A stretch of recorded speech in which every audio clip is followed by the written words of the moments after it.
Hey, how's it going, everyone? Phil Monteleone, the book peddler here, and I'm bringing you up to the old peddler's lair above the shop. And I hope you all like and subscribe to to my channel, the Book Peddler.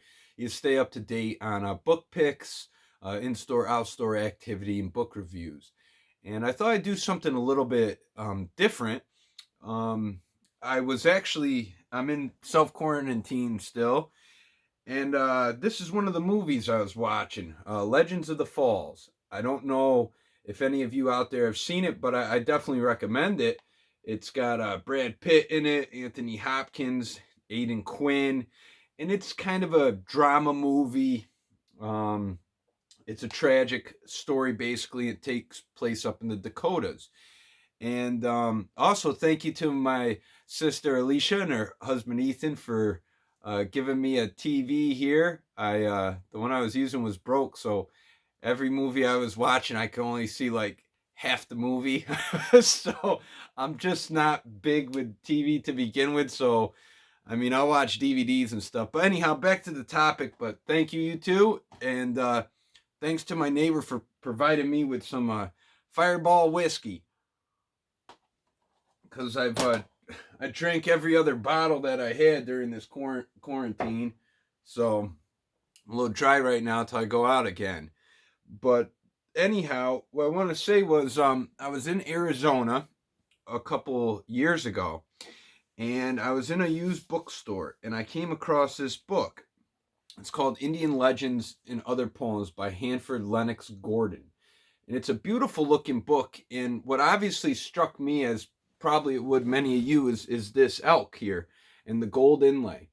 Very, very nice looking book. And I bought it, and I have always been, obviously I bought it. I've always been interested in Native American folklore and the history of them, the sociology, I guess you'd say, of them, the way they live their life. I have a collection of different works.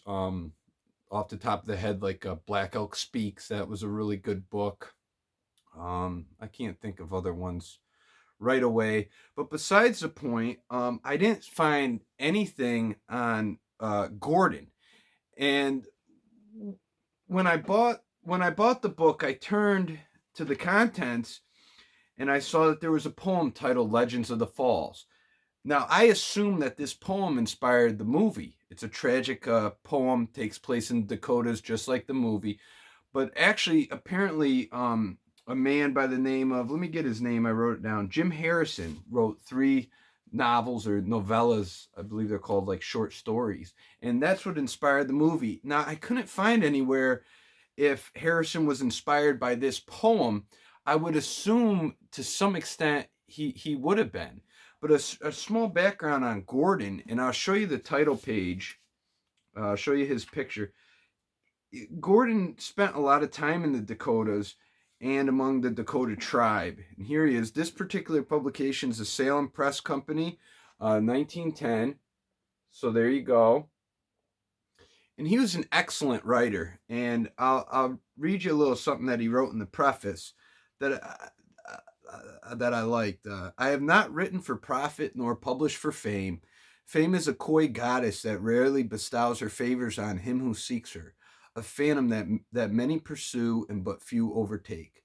She delights to hover for a time like a ghost over the graves of dead men who know not and care not. To the living, she is a veritable ignis fatuus, which means will o' the wisp. So something that's unattainable. We have her put like catching lightning in a bottle. So basically, that his pursuit for fame, he knows that it's ridiculous, I guess, to strive for, and that's not why he writes. And he says, but every man owes something to his fellow men. If my friends find half the pleasure in reading these poems that I found in writing them, I shall have paid my debt and achieved success. Hanford Lenox Gordon, Los Angeles, California, December 30th, 1909.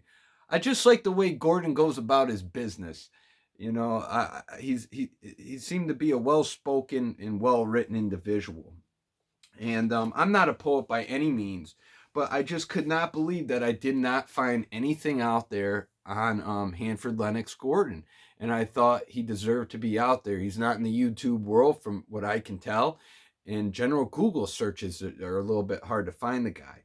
So I thought that I would read you this poem, Legends of the Falls, and maybe you'd appreciate it as well. But before I do, again, I said I like Native American stuff. I'll show you a couple items of my own collection that maybe you'll find kind of neat and interesting. So let me take the camera off here. And start over here on my back shelf. This guy's really cool. I got my grandpa's hat on him. But this is like a chalkware Indian brave. I call him Squanto. I think he's a cool dude. And so I sit him here with my shelf. And then actually this is a hand hewn. This is one solid piece here. I believe it's burl wood. All hand hewn. And it's got some age to it. And I believe it was for making shingles. Wooden shingles. Knocking them. I could be wrong on that. But besides the point. This is a very heavy bronze bookend. It says on the base there 1948. I found that in a used book store, and I had to have it. And this guy I found in an antique store. And then this is a Indian little baby moccasin, and that's authentic. See the beadwork on it. I found this in a barn that had been in the family since the 1830s, and I wish I had found a pair of them. But I decided, you know what, I'll put this right up on my shelf, and I'll just keep it, because why not? It's Terry Redlin art. It does beautiful, beautiful work. But I'll show you some more. I'm going to cover the camera up, because I don't need y'all looking at my whole house. Rather not, sorry. But here we go. This is another shelf in my house.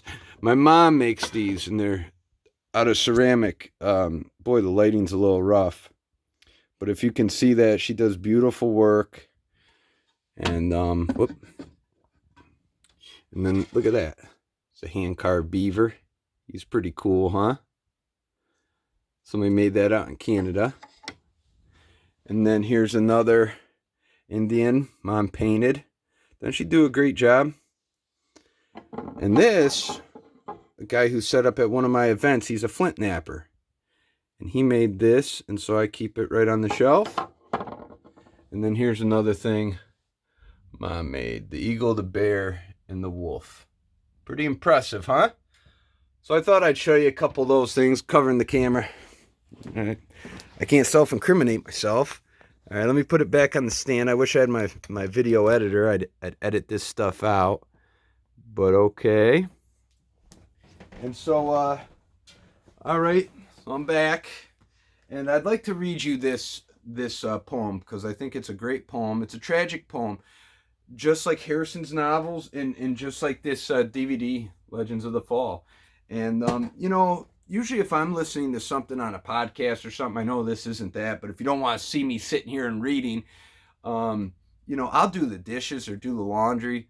Just a recommendation, I guess, if you if you get stir crazy, I don't blame you.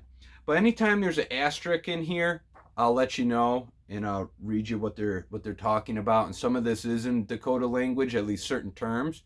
And so obviously I'm not going to probably say them properly. I ain't no Dakota, but you'll get the point of it. So here we go. The Legend of the Falls. And this was read at the celebration of the Old Settlers of Hennepin County, the Academy of Music in Minneapolis, July 4th, 1879. And immediately, the Legends of the Falls, or how it's pronounced Enpetu Sapa, means clouded day. And this was the name of the Dakota mother who committed suicide, as related in this legend, by plunging over the falls of St. Anthony. Schoolcraft calls her Ampata Sapa. Ampata is not Dakota. There are several versions of this legend, all agreeing in the main points. So, sorry, I guess I kind of spoiled the ending there, or this guy did. but anyhow, it's still a good legend here, right? So let's get started here. On the Spirit Island, first asterisk, um, the Spirit Island, the small island of rock, a few rods below the falls, was called by the Dakotas Wanagi Weta, or Spirit Island. They say the spirit of Enpeto Sapa sits upon that island at night and pours forth her sorrow in song. They also say that from time out of mind, war eagles nested on that island until the advent of white men frightened them away. This seems to be true. So the woman who committed suicide, her spirit resides on this island below the falls. Okay. So on the Spirit Island, sitting under midnight's misty moon, I can see the spirits flitting over the waters one by one. Slumber wraps the silent cry, and the droning mills are dumb. One lone whippoorwill's shrill ditty calls her mate that never will come. Sadly moans the mighty river foaming down the fettered falls, where of old he thundered ever over abrupt and lofty walls. Great Unctity, god of waters, lifts no more his mighty head. Fled he with the timid otters? Lies he in the cavern dead? Hark, the waters hush their sighing, and the whippoorwill her call. Through the moonlit mists are flying dusky shadows, silent all. And from out the waters foaming, from the cavern deep in dread, through the glamour and the gloaming comes the spirit of the dead. Sad she seems, her tresses raven on her tawny shoulders rest. Sorrow on her brow is graven, in her arms a babe is pressed. Hark, she chants the solemn story, sings the legend sad and old, and the river, wrapped in glory, listens while the tale is told. Would you hear the legend, old and hearken, while I tell the tale? Shorn, alas, of many a golden, weird Dakota chant and wail. So, the woman is about to tell her tale here. The spirit of the woman is. Tall was young Wanata, stronger than Heyoka's giant form, laughed at flood and fire and hunger, faced the fiercest winter storm. When Wakinyan flashed in thunder, when Unktahi raved and roared, all but brave Wanata wandered, and the gods with fear implored. When the war whoop shrill resounded, calling friends to meet the foe, from the teepee swift he bounded, armed with polished lance and bow. In the battle's din and clangor fast his fatal arrows flew, flashed his fiery eyes with anger, many a stealthy foe he slew. Hunter swift was he in cunning, caught the beaver, slew the bear, overtook the red deer running, dragged old Bruin from his lair. Loved was he by many a maiden, many a dark eye glance in vain, many a heart with sighs was laden, for the love it could not gain. So they called the brave Skakapa, otherwise known as White Beaver, Dakota, and white beavers are very rare, very cunning, and hard to catch. But the fairest of the band, Moonface, Meek, and Petu Sapa, won the hunter's heart and hand. So Skakapa, the white beaver, he's a rare breed of man. Every woman wants him. They all want the white beaver, baby. And Petu Sapa is the one who had his heart for a moment. So from the wars with triumph burning, from the chase of bison fleet, to his lodge the brave returning, laid his trophies at her feet. Love and joy sat in the teepee, him a black-eyed boy she bore, but alas, she lived to weep a love she lost forevermore. For the warriors chose Wanata first, Itankan of the band. So the warriors chose Wanata, White Beaver, as the chief, okay, of the band. At the council fire he sat, a leader bold, a chieftain grand. Proud was fair and Petu Sapa, and her eyes were glad with joy. Proud was she and very happy with her warrior and her boy. But alas, the fatal honor that her brave Wanata won brought a bitter woe upon her, hid with clouds the summer sun. For among the brave Dakotas, wives bring honor to the chief. On the vine-clad Minnesota's banks, he meant the scarlet leaf. Young and fair was Epututa, full of craft and very fair. Proud she walked, a queen of beauty, with her black abundant hair.